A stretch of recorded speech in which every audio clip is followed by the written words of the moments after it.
The crystal chandelier cast fractured rainbows across the white tablecloth, but Isadora felt only darkness closing in around her. She sat frozen in her chair, her manicured fingers gripping her wine glass so tightly the stem might snap, as Duncan's pregnant mistress laughed, actually laughed at something his sister Caroline had whispered in her ear. The woman's hand rested protectively over her swollen belly, a gesture so intimate, so claiming, that it felt like a slap across Isadora's face. 6 months along, maybe 7. Which meant Duncan had been planning this humiliation for longer than Isadora had suspected. Isn't that right, Isadora? Caroline's voice sliced through the dinner conversation like a blade dipped in honey. You always said family dinners should include everyone who matters to Duncan. The table fell silent. 20 pairs of eyes, their closest friends, business associates, the very people who had celebrated her wedding to Duncan 5 years ago, turned to watch her response. She could feel their anticipation, their hunger for her breakdown, their cameras hidden behind sympathetic smiles. Isadora's throat burned, but her voice emerged steady as silk. Of course, Caroline. How thoughtful of you to expand our definition of family. The mistress, what was her name? Savannah? Sierra, shifted uncomfortably, finally sensing the undercurrent of venom beneath the polite conversation.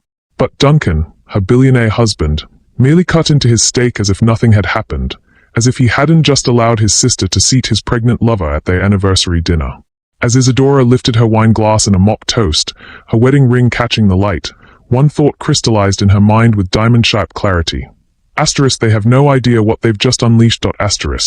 Would she let them destroy her in front of everyone who mattered? Or would she rise from these ashes stronger than they ever imagined possible? Isadora Blackwell had never been a woman to accept defeat. The daughter of a civil rights attorney and a renowned surgeon, she'd clawed her way through Harvard Law before pivoting to art curation, building one of the most prestigious galleries in Manhattan by 30. She'd married Duncan not for his money, though the 9-figure fortune didn't hurt, but for what she believed was his integrity. His late-night conversations about changing the world through technology, his gentle way of tucking her hair behind her ear when she spoke passionately about injustice. That man felt like a stranger now. Duncan Vale, tech mogul and darling of Silicon Valley, had built his empire on algorithms that predicted human behavior. Ironic, considering how poorly he'd predicted his wife's reaction to betrayal. At 38, he'd grown comfortable in his power, surrounding himself with people who affirmed his choices rather than challenged them. His sister Caroline had always resented Isadora's influence over Duncan, whispering poison about gold diggers and social climbers who didn't understand family loyalty. The mistress, Sierra, Isadora learned from carefully orchestrated eavesdropping, was 26, blonde where Isadora was brunette, soft where Isadora was sharp. A marketing executive at one of Duncan's companies, she represented everything Duncan apparently craved: uncomplicated adoration and the promise of easy domesticity. But they'd underestimated Isadora's network.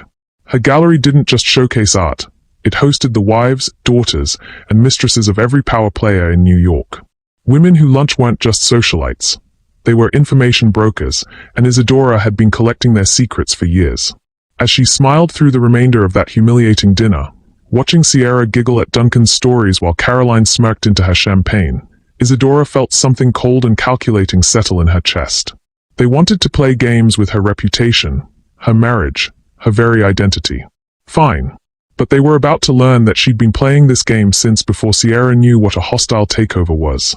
The morning after the dinner, Isadora sat in her home office overlooking Central Park, watching joggers navigate the autumn paths while she navigated her revenge. The mahogany desk, a wedding gift from Duncan, now felt like a war room table as she spread out photographs, financial documents, and a leather-bound address book that contained enough secrets to topple governments. Her phone buzzed. Duncan, texting from his downtown office. Sorry about last night. Caroline went too far. Can we talk? Isadora stared at the message, her thumb hovering over the keyboard. 6 months of lies, of stolen glances and suspicious late nights, of watching her husband's eyes grow cold whenever she entered a room. And now he wanted to talk. She typed back, of course, darling. Come home early. I'll make dinner. But as she hit send, her other hand was already dialing. Miranda? It's Isadora. Remember that conversation we had about your husband's business partner? The one with the creative accounting methods? Yes, well, I think it's time we discussed how that might relate to Duncan's upcoming IPO. By the time Duncan arrived home that evening, Isadora had made 12 phone calls. 12 carefully orchestrated dominoes, positioned and ready to fall. She greeted him at the door in the emerald dress he'd bought her in Paris, her smile radiant and devastating. "Darling," she said, rising on her toes to kiss his cheek, breathing in his familiar cologne one last time. "We need to discuss the future." The moment that would change everything had arrived, but Duncan had no idea he was walking into a trap 5 years in the making. Duncan paced their living room like a caged predator, his hands running through his dark hair as Isadora sat perfectly poised on the cream sofa, watching him unravel. "How long have you known?" His voice cracked on the last word. "About Sierra." Isadora's tone remained conversational, as if they were discussing dinner plans. "Officially, since the pregnancy announcement at your sister's little theatrical performance. Unofficially, since the Hamptons charity gala in June, when you disappeared for an hour and came back with her lipstick on your collar. Chanel Rouge Coco and Gabrielle, if I'm not mistaken." Duncan's face went white. "Isadora, Please, don't insult my intelligence with explanations." She stood, moving to the bar cat with fluid grace. "Scotch. You look like you need it." As she poured 2 glasses, her movements deliberate and elegant, Duncan felt a chill that had nothing to do with the autumn air. This wasn't the breakdown he'd expected. This controlled composure was infinitely more terrifying. "What do you want?" he asked quietly. Isadora handed him the glass, their fingers brushing for a moment that felt like goodbye. "I want you to understand something, Duncan. For 5 years, I've been the perfect wife. I've smiled at your boring colleagues, laughed at your mediocre jokes, and turned my successful gallery into a showcase for your business connections. I've been so busy being what you needed that I forgot who I was." She moved to the window, her silhouette framed against the city lights. "But that woman, the one who stood by while your sister humiliated her in front of our friends. She's gone now. What's left is someone you've never met." Duncan set down his untouched scotch with trembling hands. "Are you threatening me?" Isadora turned, and for the first time since he'd known her, Duncan saw something wild and dangerous flickering behind her composed exterior. "Threatening you? Oh, darling." Her laugh was soft and deadly. "I'm promising you." The phone rang then, shrill in the charged silence. Duncan's business partner, probably, or his lawyer, or any of the dozen people who would soon discover that Isadora Blackwell Vale wasn't just a pretty face in designer dresses. She was a predator who'd been playing prey for far too long. 3 weeks later, Duncan's world began to crumble in ways he never saw coming. It started with the Wall Street Journal article exposing the creative accounting in his latest venture, numbers that only someone with intimate access to his personal files could have provided. Then came the Society column revealing Sierra's history as a serial mistress to married executives, complete with photos and testimonies from 3 previous wives she'd helped destroy. But the killing blow came during what should have been Duncan's triumph, the IPO launch party for his newest tech venture. 200 of New York's elite gathered in the ballroom at the plaza, champagne flowing as Duncan prepared to announce his company's public debut. That's when Tyrese Mitchell walked in. Isadora felt her breath catch as she watched the rival tech mogul enter the room, his presence commanding attention without effort. She'd known Tyrese by reputation, the brilliant, ruthless entrepreneur who'd built his empire from nothing, becoming Duncan's most formidable competitor. What she hadn't expected was the way he looked directly at her through the crowd, his dark eyes holding hers with an intensity that made her pulse quicken. "Mrs. Vale." His voice was deep, cultured, with just a hint of the Detroit accent he'd never quite lost.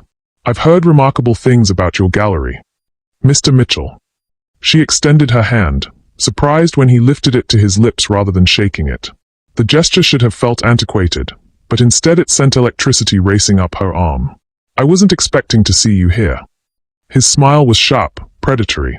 "I go where business takes me. And lately, business has been very interesting."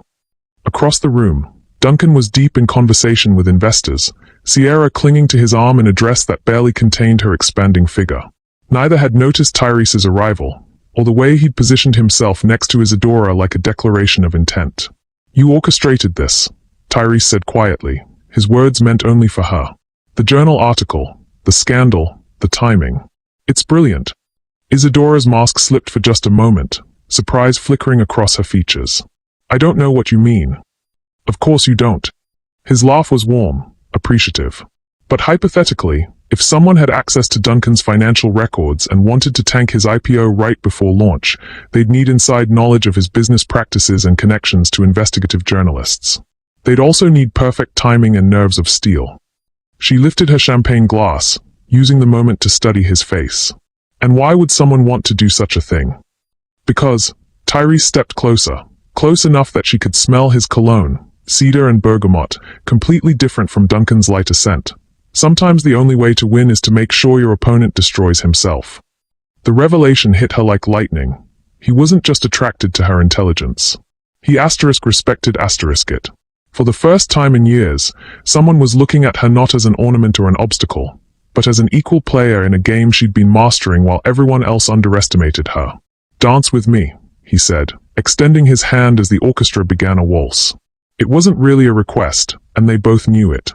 As Tyrese led her onto the dance floor, Isadora realized that her revenge against Duncan had just become something far more complex and infinitely more dangerous. The divorce papers arrived on a Tuesday morning in December, delivered by Duncan's attorney while Isadora was reviewing submissions for her gallery's spring exhibition. She read them once, twice, her coffee growing cold as the magnitude of Duncan's betrayal became clear. He wasn't just leaving her. He was trying to destroy her. The prenuptial agreement she'd signed in love and trust 5 years earlier gave her almost nothing. A modest settlement, no claim to their properties, and, most devastating, no right to the gallery space he'd purchased for her. Duncan was using her own success against her, positioning her as nothing more than a kept woman playing at being a businesswoman. Sierra had moved into their Hamptons house.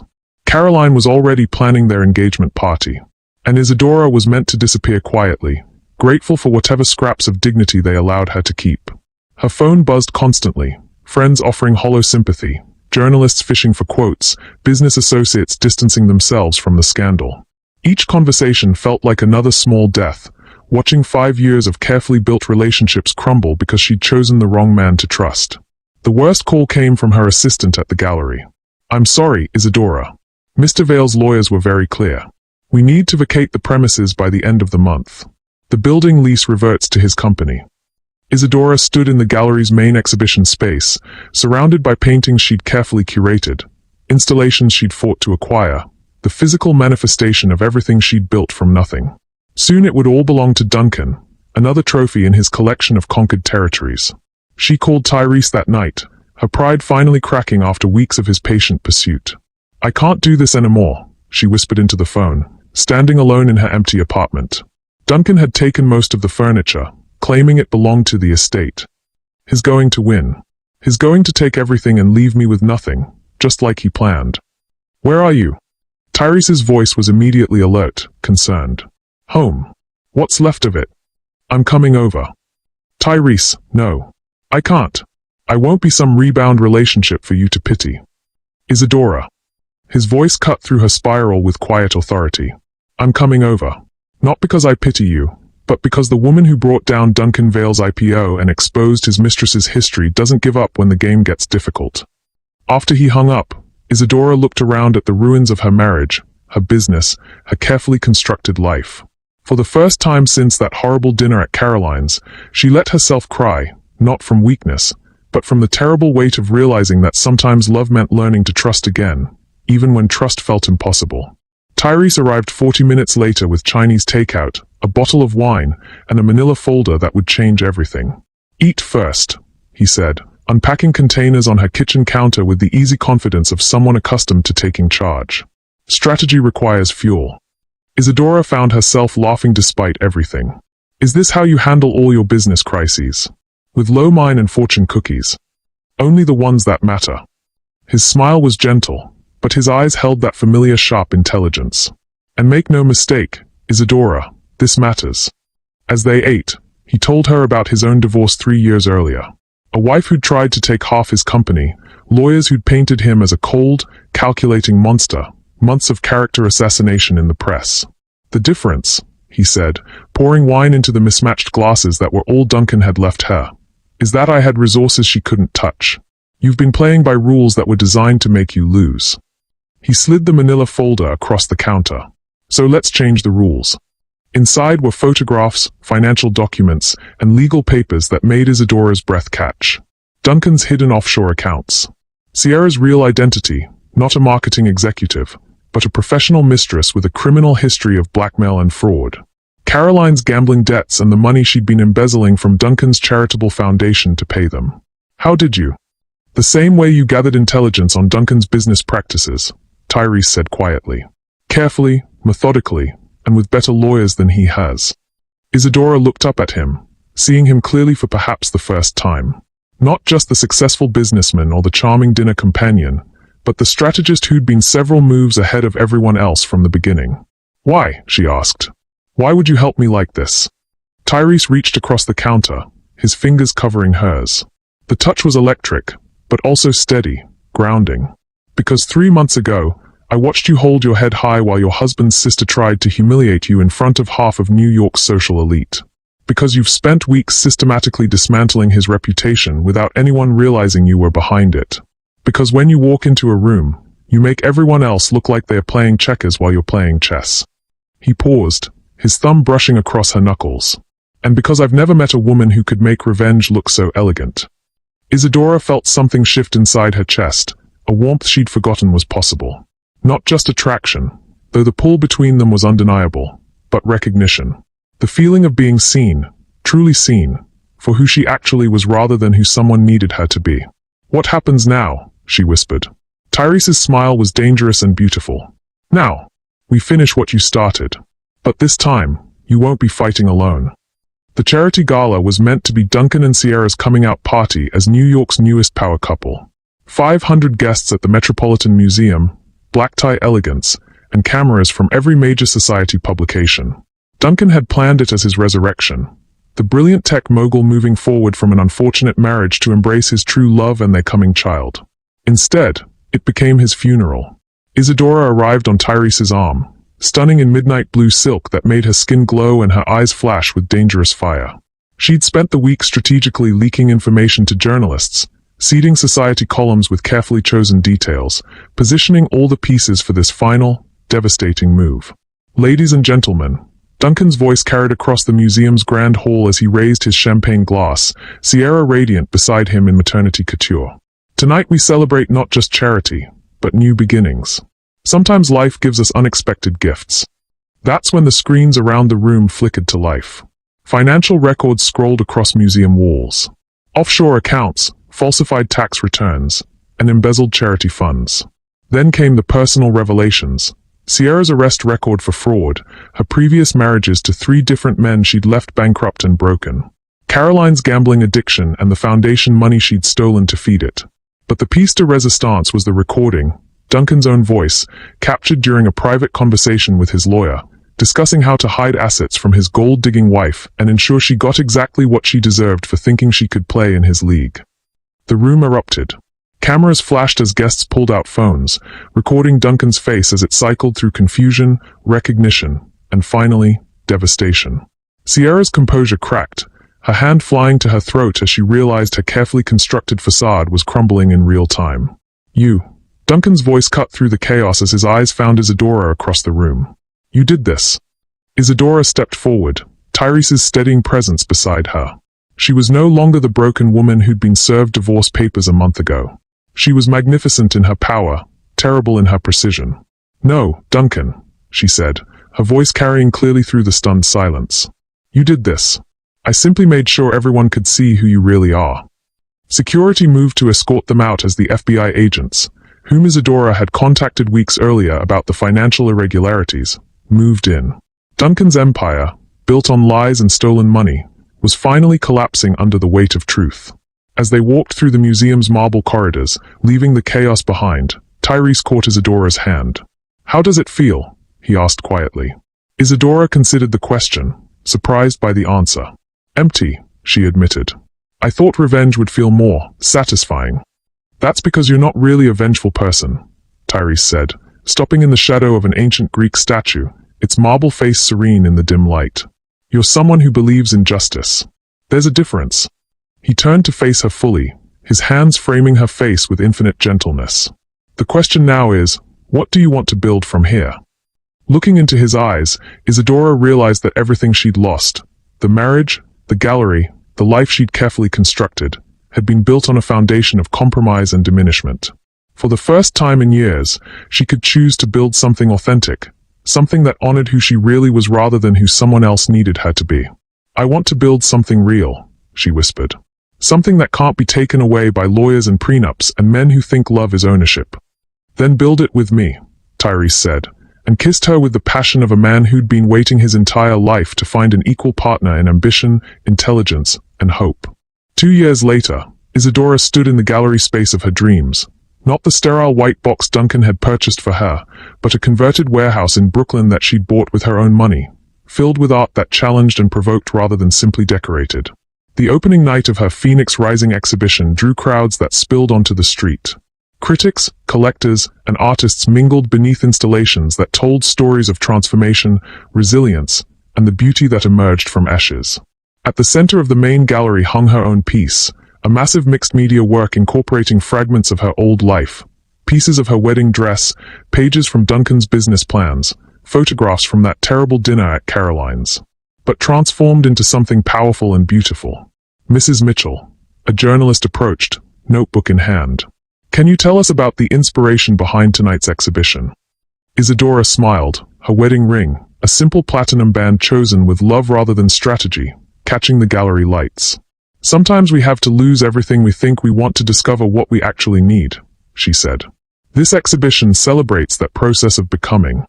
Across the room, Tyrese was deep in conversation with potential investors for his newest venture, a foundation that provided legal and financial support to women escaping abusive marriages. He caught her eye and winked, their private language of shared ambition and mutual respect. The journalist scribbled notes. "And your ex-husband? Any comment on his recent conviction?" "I wish Duncan well," Isadora said, and meant it. The anger had burned away months ago, leaving something cleaner behind. Prison is an excellent place for reflection and personal growth. As the evening wound down and the last guests filtered out, Tyrese found her standing before her Phoenix piece, studying the way the gallery lights transformed the fragments of her old life into something luminous. "Regrets?" he asked, wrapping his arms around her from behind. Isadora leaned into his warmth, thinking of the woman she'd been 2 years ago, afraid to take up space, afraid to demand respect, afraid to believe she deserved love that didn't require her to diminish herself. "Only one," she said, turning in his arms. "I wish I'd burned it all down sooner." Their laughter echoed through the gallery space, rich and full of possibility. Outside, New York sparkled with the lights of 8 million stories, 8 million chances for reinvention and redemption. And somewhere in Brooklyn, a woman who'd risen from the ashes of her own destruction was writing the next chapter of a love story that belonged entirely to her. Sometimes the most beautiful endings were really beginnings in disguise. And sometimes the greatest revenge was living so well, so fully, so authentically, that your former life looked like a prison you'd finally learned to escape. The Phoenix had risen, and she was magnificent. Tell us your favorite love story of resilience and transformation in the comments. Hit the like button if you believe in second chances and the power of rising from your own ashes.